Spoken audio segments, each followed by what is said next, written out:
Good morning dear student, welcome to my YouTube channel Gyan Uday Bharti.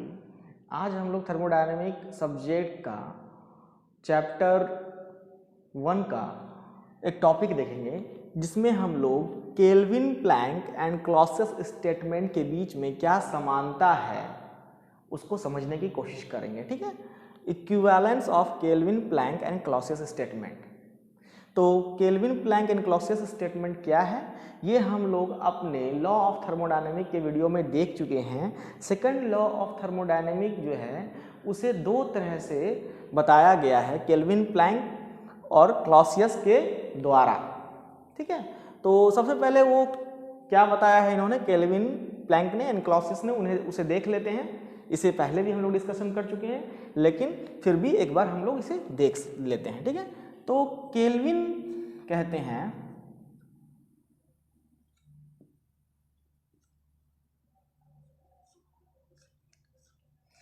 कि ऐसा कोई भी इंजन बनाना इम्पॉसिबल है जिसकी इफिशियंसी 100% हो। ठीक है, तो क्या है, it is impossible to construct an engine which have 100% efficiency। ठीक है, तो 100% इफिशियंसी कब होगी किसी भी इंजन की, जब किसी भी तरह का लॉस नहीं होगा। ठीक है ना, किसी भी तरह का लॉस नहीं होगा। तो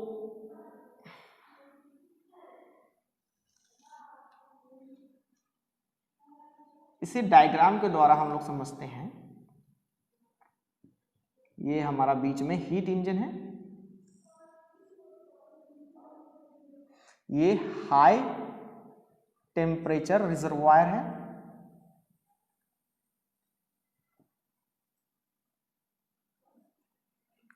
ये लो टेम्परेचर रिजर्वायर है। ठीक है, हीट इंजन में क्या होता है, जब हम लोग उसे हीट देते हैं तो वो क्या करता है, उस हीट को वर्क में कन्वर्ट कर देता है। ठीक है, तो हाई टेम्परेचर रिजर्वायर से हीट हम लोग ने दिया। ओके, हम लोग जानते हैं कि हीट का जो फ्लो होता है वो high temperature to low temperature होता है। ठीक है, हाई टेम्परेचर से हम लोगों ने हीट दिया, क्या दिया, Q1। ओके, और हमें क्या मिला, वर्क मिला। लेकिन कुछ हीट जो था वो लॉस हुआ जिसे Q2 कहेंगे। ठीक है, तो केल्विन प्लैंक क्या बता रहे हैं कि ऐसा इंजन बनाना इम्पॉसिबल है जिसकी इफिशियंसी 100% हो, मतलब किसी भी तरह का हीट लॉस ना हो। ठीक है, तो यहाँ पे हीट लॉस उन्होंने दिखाया, तो ये क्या है, पॉसिबल है। ये जो है पॉसिबल है। क्या होगा, जब हम लोग किसी भी हीट इंजन से वर्क लेंगे तो उसको जितना हीट हम लोग ने दिया है तो टोटल हीट जो है वो वर्क में कन्वर्ट नहीं होगा। दैट्स मीन्स 100% इफिशियंसी नहीं होगी, कुछ हीट क्या होगा, लॉस होगा। ठीक है, तो क्या हो गया यहाँ पे, वर्क Q1 माइनस Q2। ठीक है, Q2 जो था वो क्या हो गया, लॉस हो गया। ये हमारा केल्विन प्लैंक स्टेटमेंट है। ठीक है, अब क्या है कि एक इमेजिनरी इंजन हम लोग देखते हैं। ठीक है, उसको PMM2 बोला जाता है, परपेचुअल मोशन मशीन। ठीक है, उसमें क्या किया जाता है, वो सिर्फ डिस्कशन के लिए किया जाता है कि उसमें एक हीट इंजन की इफिशियंसी 100% दिखाई जाती है।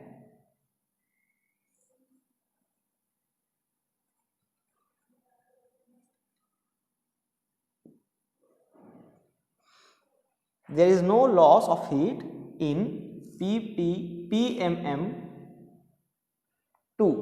Okay, perpetual motion machine. तो ये एक इमेजिनरी है, इसमें क्या हो रहा है, किसी भी तरह का हीट लॉस नहीं हो रहा है।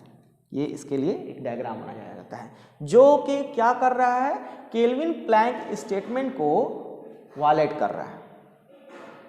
ओके, उसको नहीं मान रहा है केल्विन प्लैंक स्टेटमेंट को।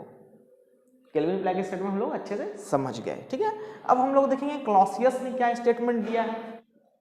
क्लॉसियस स्टेटमेंट,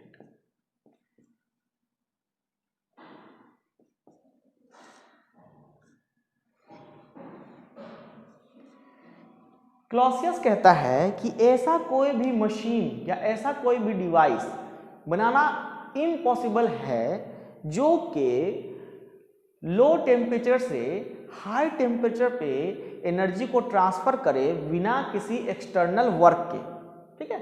हम लोग जानते हैं कि हाई टेम्परेचर से लो टेम्परेचर पे हीट जो है फ्लो होती है, ठीक है।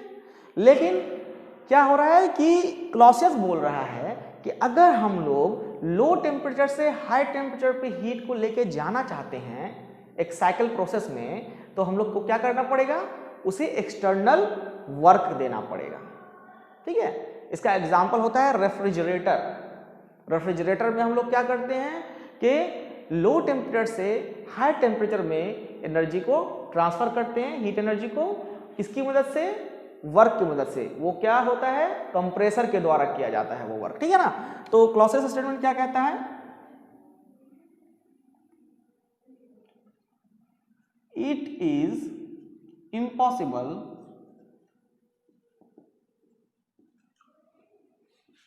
to construct a device in which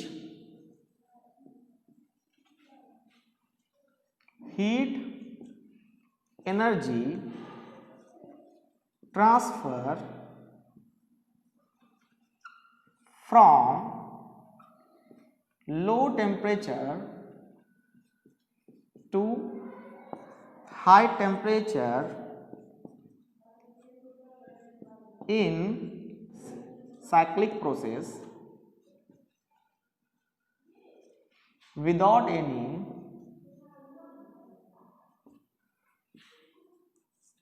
external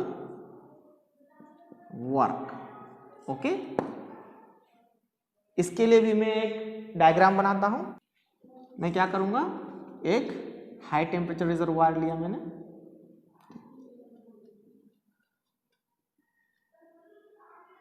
बीच में रेफ्रिजरेटर डाल देता हूं मैं। ये लो टेम्परेचर रिजर्वायर है, ओके। क्या हो रहा है, इसमें वर्क अगर हम लोग देंगे तो क्या होगा, Q2 हीट एनर्जी है जो कि क्या हो रही है, लो टेम्परेचर से हाई टेम्परेचर की तरफ जो है हीट एनर्जी ट्रांसफर हो रही है।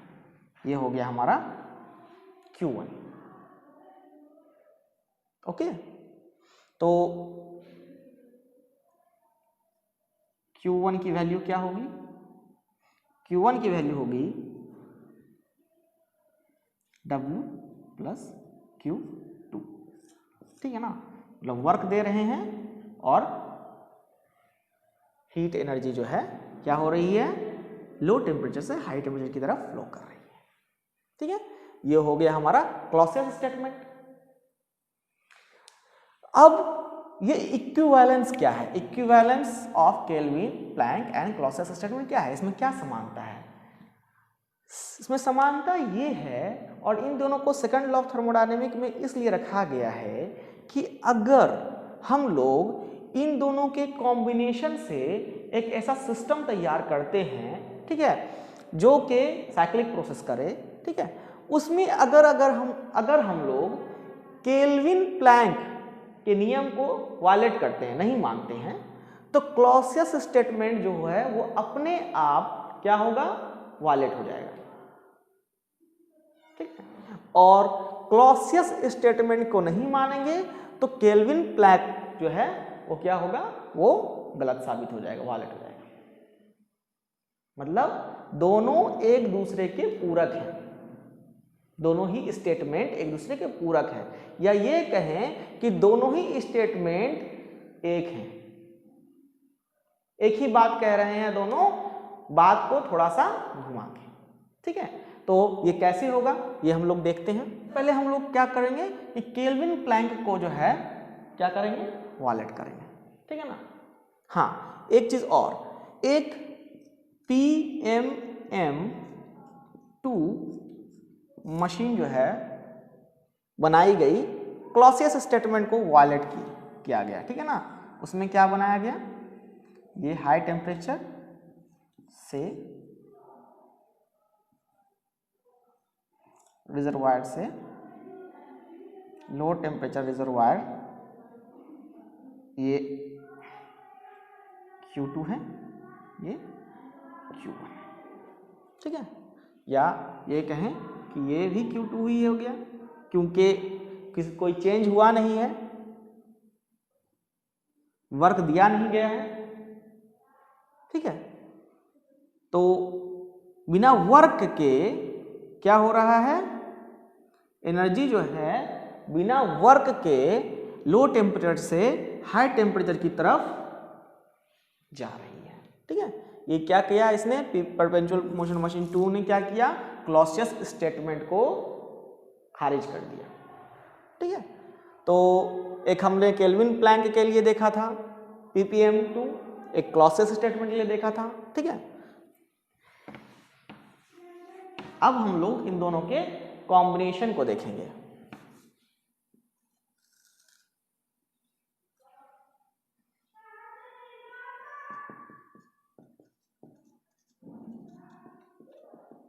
High temperature reservoir. ठीक है, इधर मैं एक हीट इंजन लगाऊंगा और यहां पे मैं केल्विन प्लैंक स्टेटमेंट को क्या करूंगा, खारिज करूंगा। ठीक है, एक रेफ्रिजरेटर लगा देता हूं मैं,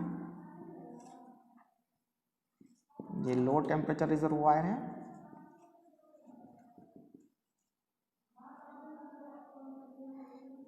और क्लॉसियस स्टेटमेंट जो कह रहे हैं वो वैसे ही रहेगा। ठीक है,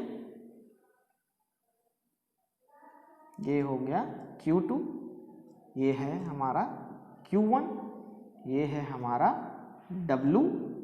ठीक है, मैं क्या कर रहा हूँ, केल्विन प्लैंक को वायलेट कर रहा हूँ। दैट्स मीन्स कि यहाँ पे किसी भी तरह की एनर्जी का मैं हीट इंजन में लॉस नहीं दिखा रहा हूँ। टोटल हीट एनर्जी जो है वो क्या हुई है, वर्क में ट्रांसफर हो गई है। ठीक है, उसी वर्क के यूज से अब मैं इस रेफ्रिजरेटर को चलाऊंगा। ठीक है, ये हो गया हमारा Q1। ओके, तो Q1 की वैल्यू क्या आएगी, जो कि आती है Q2 प्लस W। ठीक है, अब हम लोग यहां पे देख रहे हैं कि W और Q1 सेम है, इसके हिसाब से W इक्वल्स टू Q1, इसके हिसाब से, है ना। ये पूरा एक सिस्टम की तरह काम कर रहा है।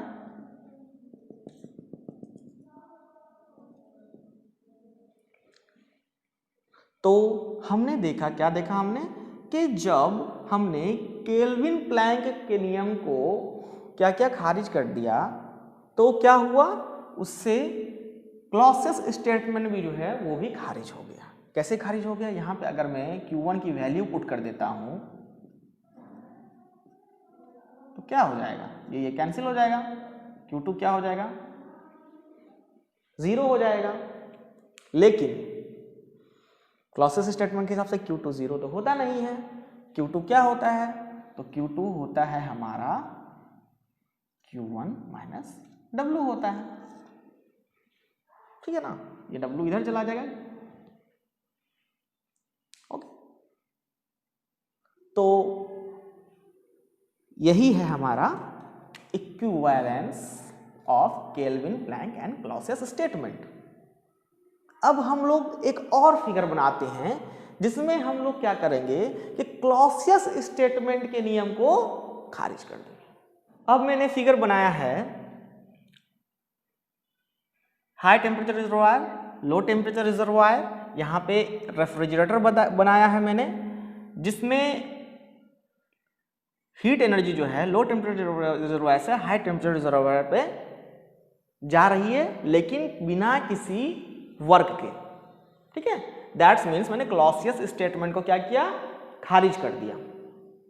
ओके, और यहां पे मैंने केल्विन स्टेटमेंट को खारिज नहीं किया है, उसको वैसे का वैसा ही रखा है। ठीक ना, मैंने हम लोगों ने क्या बात की थी कि अगर हम लोग एक स्टेटमेंट को वायलेट कर देंगे, खारिज कर देंगे, तो क्या होगा, दूसरा भी क्या हो जाएगा, खारिज हो जाएगा खुद ब खुद। अगर हम लोग दोनों को एक सिस्टम के रूप में लेते हैं तो। ओके, अब हम लोग यहाँ पे देखेंगे क्या है हुआ है यहाँ पे सबसे पहले यहाँ से हम लोग चलते हैं। यहाँ से हीट एनर्जी जो है वो हाई टेम्परेचर से रिजर्वायर से आ रही है। ओके, और हीट इंजन वर्क कर रहा है, कुछ हीट एनर्जी लॉस हो रही है लो टेम्परेचर रिजर्वायर में जाके। ठीक है, अब यही जो लॉस है वो हीट एनर्जी जो है क्या हो रही है, लो टेम्परेचर रिजर्वायर से हाई टेम्परेचर रिजर्वायर पे रेफ्रिजरेटर की मदद से जा रही है। ओके, तो बिना किसी वर्क के। ओके, तो यहां पे हम लोग देखेंगे कि फिर से यही Q2 जो है, अगर ये साइकिल चलता रहेगा तो यही Q2 जो है वही Q1 बन के नीचे आ रहा है ना, तो क्या हो जाएगा,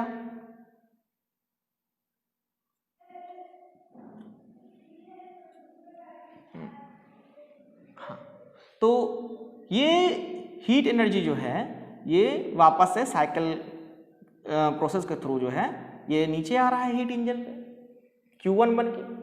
तो इससे क्या पता चलता है कि Q1 इक्वल्स टू Q2 है, Q1 इक्वल्स टू Q2 है। तो अगर इस Q1 Q2 का वैल्यू हम लोग इसमें पुट कर देंगे तो क्या हो जाएगा, ये भी Q2 है, ये भी Q2 है, दैट्स मीन्स वर्क क्या है, जीरो हो गया, there is no any work. हम लोग क्या कर रहे हैं, हीट इंजन से कोई भी वर्क हमें नहीं मिल रहा है, लेकिन ऐसा होता तो नहीं है, हीट इंजन से वर्क तो हमें मिलता है। तो हमने क्या किया था, क्लॉसियस स्टेटमेंट को खारिज कर दिया था, जिससे क्या हुआ, हीट इंजन का जो सिद्धांत केल्विन प्लैंक के द्वारा दिया गया है वो भी खारिज हो गया। इसी को हम लोग equivalence of Kelvin Planck and Clausius statement कहते हैं। ओके स्टूडेंट्स, आज के लिए इतना ही। सब्सक्राइब एंड शेयर करें। Thank you.